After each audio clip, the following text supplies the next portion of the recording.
Vous pensez bien connaître le chocolat. Détrompez-vous, certaines marques que vous achetez régulièrement ne contiennent presque pas de cacao. D'autres vous font payer le prix fort pour du chocolat fabriqué dans des usines ordinaires. Et quelques-unes cachent des ingrédients que vous ne voudriez jamais donner à vos enfants. Aujourd'hui, on passe en revue 15 marques de chocolat connues dans le monde entier. Du pire au meilleur, vous allez découvrir lesquelles éviter à tout prix et lesquelles valent vraiment le détour. Accrochez-vous, ça va secouer vos habitudes d'achat. Le marché du chocolat, c'est énorme, plus de 100 milliards d'euros par an. Mais voilà le truc, toutes les marques ne se valent pas, loin de là. Pour faire du bon chocolat, il faut du temps, de bons ingrédients et du savoir-faire. Mais beaucoup de marques préfèrent économiser sur tout ça. Résultat, du sucre avec un peu de poudre de cacao, vendu au prix du vrai chocolat. Des experts ont goûté des dizaines de marques pour voir ce qui se cache vraiment dans vos tablettes préférées. Ils ont regardé le goût, la qualité des ingrédients et surtout, est-ce que ça vaut le prix qu'on paie? Si cette vidéo vous évite de gaspiller votre argent dans du mauvais chocolat, mettez un pouce bleu et abonnez-vous. On teste plein d'autres produits du quotidien. Allez, on commence par les marques qui vous arnaquent le plus. 15e, Est-Choc. Est-Choc, c'est le chocolat qui se prend pour un médicament. Ils vous vendent ça comme un complément alimentaire avec 72% de cacao noir. Sur le papier, ça sonne bien, antioxydant, bon pour la peau, tout ça. Le problème, ça a le goût d'un médicament aussi. C'est sec, amer et franchement pas agréable à manger. Oui, c'est peut-être bon pour la santé, mais le chocolat, c'est fait pour faire plaisir, non? Si vous voulez des antioxydants, mangez des myrtilles. Si vous voulez du chocolat, cherchez ailleurs. Est-Choc, c'est ni l'un ni l'autre vraiment. 14e, Great Value, Walmart. Great Value, c'est la marque maison de Walmart, le truc qui coûte 2 à 3 euros et qui vous fait croire que vous faites une bonne affaire. Sauf que regardez bien l'étiquette, le premier ingrédient, c'est le sucre. Pas le cacao, le sucre. Ensuite, de l'huile de palme pas chère. Le cacao arrive en 4e position quand il y en a. D'ailleurs, ils n'ont même pas le droit d'appeler ça chocolat sur l'emballage. C'est marqué confiserie au goût chocolat ou un truc du genre. Ça vous dit tout. Quand vous le cassez, ça fait un bruit bizarre comme du plastique et en bouche, ça laisse un film gras qui colle aux dents. C'est de l'huile végétale, pas du beurre de cacao. 13e, Russell Stover. Russell Stover, c'est le chocolat de pharmacie américain. Vous savez, ces boîtes en forme de cœur qu'on voit partout à la Saint-Valentin. Le prix devrait vous alerter. 5 à 8 euros pour une grosse boîte, c'est louche. Le vrai chocolat coûte plus cher à fabriquer. Alors, comment ils font? Ils mettent du sucre partout. Les garnitures sont trop sucrées ou artificielles et recouvertes d'une fine couche de ce qu'ils appellent chocolat. C'est pas mauvais, mais c'est pas du chocolat de qualité non plus. C'est le genre de cadeau qu'on offre quand on n'a pas trop réfléchi. Ça fait plaisir sur le moment, mais personne ne s'en souvient après. 12e, Whitakers. Whitakers, c'est une marque néo-zélandaise qui fait les choses bien. Ils prennent leurs fèves de cacao au Ghana, les font voyager pendant 80 jours jusqu'en Nouvelle-Zélande et les torréfient par petits lots.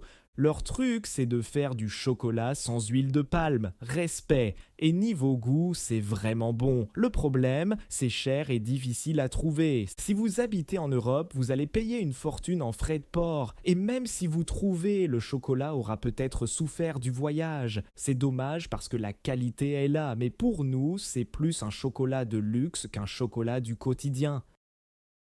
11e, Nestlé.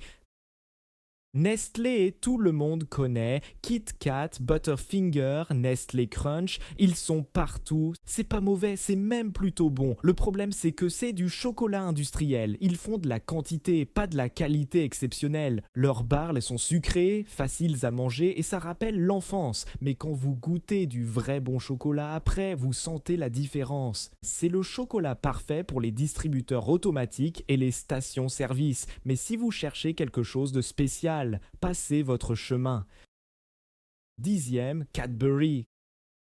Cadbury, c'est compliqué. La marque existe depuis 200 ans et elle était vraiment respectée, surtout en Angleterre. Leurs œufs de Pâques à la crème, c'est un classique. Une coque de chocolat au lait avec un centre fondant qui coule quand vous croquez dedans. Pas mal du tout. Mais le reste de leur gamme, bof, c'est correct sans plus. Il y a mieux pour le même prix et même moins cher parfois. C'est une marque qui vise sur sa réputation plus que sur la qualité actuelle de ses produits. Neuvième, Dove. Dove, c'est le chocolat avec des petits messages inspirants dans l'emballage. Crois en toi, suis tes rêves, ce genre de truc. L'idée marketing est sympa et le chocolat est effectivement doux et crémeux, ça fond bien en bouche, c'est agréable. Mais bon, on achète du chocolat ou des citations, le goût est correct mais rien d'exceptionnel. Et puis, ces emballages individuels, c'est pas terrible pour l'environnement. Si vous aimez les petits plaisirs avec un côté feel good, pourquoi pas, mais niveau chocolat pur, il y a mieux. Huitième, Ritter Sport. Ritter Sport, c'est les tablettes carrées et colorées d'Allemagne. Chaque couleur correspond à une saveur différente, noisettes, biscuits, fruits, etc. Ce qui est bien, c'est qu'ils utilisent vraiment de bons ingrédients, des vraies noisettes entières, du vrai biscuit, pas des arômes artificiels. Leur chocolat aux noisettes entières, c'est un régal, vous croquez dans une vraie noisette enrobée de bon chocolat, simple et efficace. Le seul truc, c'est que toutes leurs saveurs ne se valent pas. Certaines sont excellentes, d'autres plus moyennes, mais dans l'ensemble, c'est du solide. Septième, Duc d'eau. Duc d'eau, c'est du chocolat belge qui ne rigole pas, fondé par un ancien marchand de bois qui s'est reconverti dans le chocolat. Respect. Leurs truffes, c'est leur spécialité. Chaque truffe est unique parce qu'ils les roulent dans des copeaux de chocolat. Résultat, pas deux truffes identiques. C'est crémeux, fondant et ça a vraiment le goût du chocolat belge traditionnel. Pas donné, mais la qualité est au rendez-vous. Si vous voulez impressionner quelqu'un ou vous faire plaisir, c'est une valeur sûre. Juste préparez votre porte-monnaie. Sixième, Milka. Milka, c'est le chocolat au lait européen. Depuis 120 ans, ils utilisent du lait des Alpes pour faire leurs tablettes violettes. Leur chocolat aux noisettes, c'est de la bombe, crémeux, fondant, avec de vraies noisettes qui croquent sous la dent. Exactement ce qu'on attend d'un bon chocolat au lait. Par contre, leurs chocolats le noir sont moins convaincants. Et si vous commandez depuis l'étranger, la qualité peut se dégrader pendant le transport. En Europe, c'est du très bon chocolat accessible. Ailleurs, c'est plus compliqué. Cinquième, Toblerone. Toblerone, impossible de ne pas reconnaître ces triangles suisses. Le mélange chocolat-miel-amande, c'est leur signature depuis plus de 100 ans. Ce qui est génial avec Toblerone, c'est que c'est bon et pas trop cher. Vous avez du chocolat suisse de qualité sans vous ruiner. La forme triangulaire, c'est pas juste pour faire joli, ça permet de casser des morceaux parfaits et le nougat aux amandes est bien réparti. Un classique qui marche toujours, simple, efficace et ça voyage bien. Quatrième, Godiva. Godiva, c'est le chocolat belge chic dans ses boîtes dorées avec des rubans, ça fait cadeau de luxe et c'est voulu. Leurs chocolats sont effectivement bons, crémeux, pas trop sucrés, avec de vrais ingrédients. Vous sentez qu'ils font attention à ce qu'ils mettent dedans. C'est plus cher que la moyenne, mais la qualité justifie le prix. Et ils font des petites boîtes si vous voulez goûter sans vous ruiner. Le seul reproche, parfois on a l'impression de payer l'emballage autant que le chocolat. Mais bon, pour un cadeau, ça fait son effet. Troisième, Lindt. Lindt, c'est 170 ans d'expérience suisse. Leur truffe, l'Indore, tout le monde connaît. Cette boule qui fond en bouche avec le cœur crémeux. Ils maîtrisent vraiment leur affaire. Que ce soit en chocolat au lait noir ou leur variante au sel de mer, c'est toujours régulier et bon. Leurs tablettes, excellence aussi, sont top. Plus le pourcentage de cacao monte, plus c'est intense. Parfait pour les amateurs de chocolat noir. Un peu cher, mais vous payez pour du savoir-faire suisse authentique. Et ça se sent dans chaque bouchée. Deuxième, Ghirardelli. Ghirardelli, c'est l'histoire d'un Italien qui a émigré en Californie en 1849 pour faire du chocolat, et il a bien fait. Leur carré de chocolat, c'est un plaisir, ça casse net avec un beau crack, et ça fond parfaitement en bouche, pas trop sucré, pas trop amer. Ils font aussi d'excellents mélanges pour la pâtisserie et du chocolat chaud de qualité, une marque complète qui sait ce qu'elle fait. Le rapport qualité-prix est excellent, vous avez du chocolat américain haut de gamme sans payer le prix du chocolat européen importé. Premier, Lake Champlain Chocolat.